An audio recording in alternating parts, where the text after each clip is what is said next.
Looks like George Santos is not spending any time in prison in Brazil thanks to an agreement he's reached with authorities in that country. Probably a little money involved. But his problems here at home, well, they still remain. And Ring of Fire's Farron Cousins joins me to talk about what's happening. Farron picked this story up. I was like you, I was going, damn it.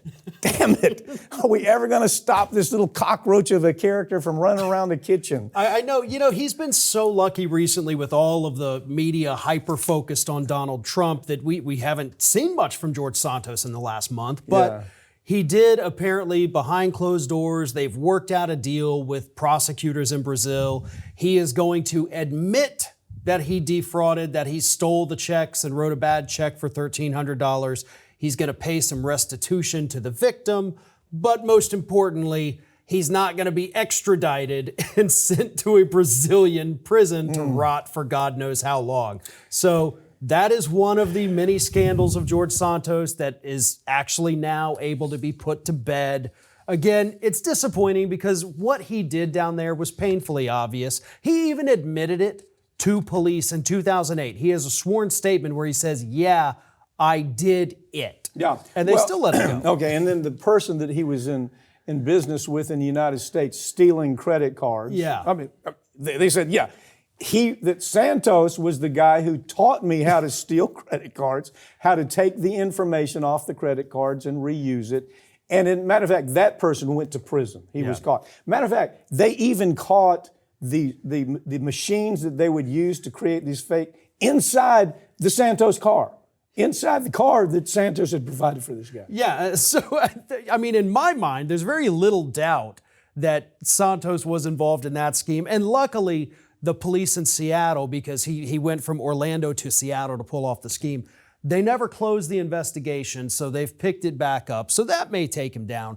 But the biggest problem I think Santos has right now, one, is that the voters in his district hate him. Yeah. And two, he actually has a very strong Republican opponent now. This guy is going to trounce. He's going to trounce Santos.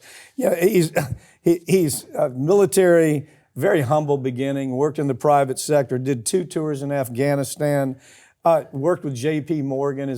This is the death of DeSantis, don't you? I mean, not DeSantis, excuse me. I get the two confused sometimes, of Santos. But it really is. I mean, the guy that's now running against him in the Republican primary is kind of the real life version of everything George Santos claimed to be.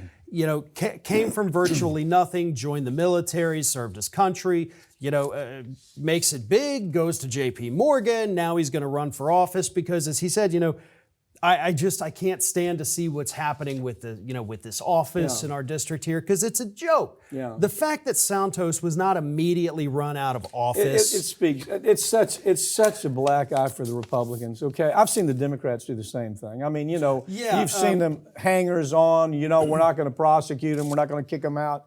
It's the same thing with Republicans. Yeah. But this particular story, I mean, everything is right there in the face. He's a psychopathic liar.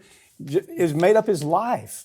We know that he's a thief. We know that he's committed fraud. But hey, apparently that's okay with the Republicans today.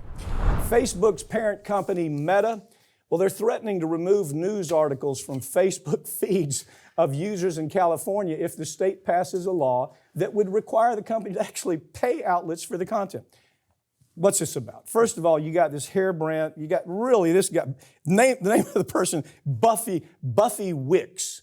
This brilliant Democrat, Buffy Wicks, sponsors this bill that is really, when you drill down to it, it's a corporate media relief bill, isn't it? It is. It's corporate media putting their thumb on social media. And they're trying to say, look, shows like this, like you and I are doing right now, they might use some of our material. They might do research and use some of our material. We need to be paid for it. So what happens? So rather than paying corporate media, Meta and Instagram and folks like that say, well, we're just not going to do it anymore, right?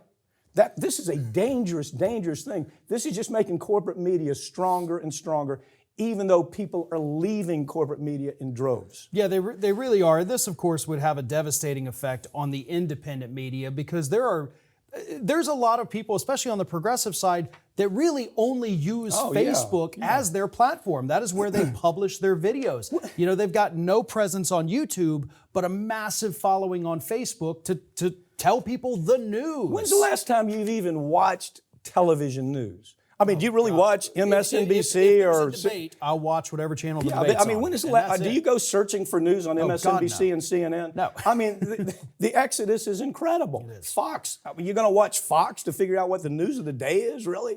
So what's happening is people are saying, "I'm tired of that, man. I'm just going to go find out myself by going to sites like this, Ring of Fire, or TYT, or David Pakman, or Sam Cedar, or all these sites that are out there where you can really figure out what the hell's going on."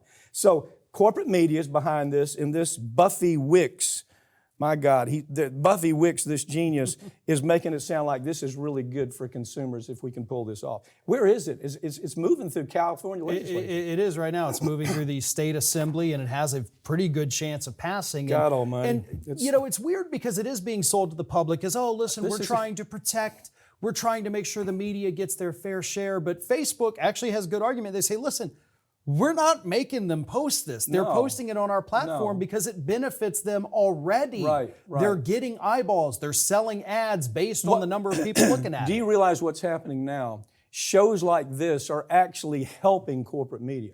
If you go to Ring of Fire, for example, on YouTube, and you watch this segment, over to the side, you'll see lining up other stories you might be interested in, MSNBC, CNN, Fox.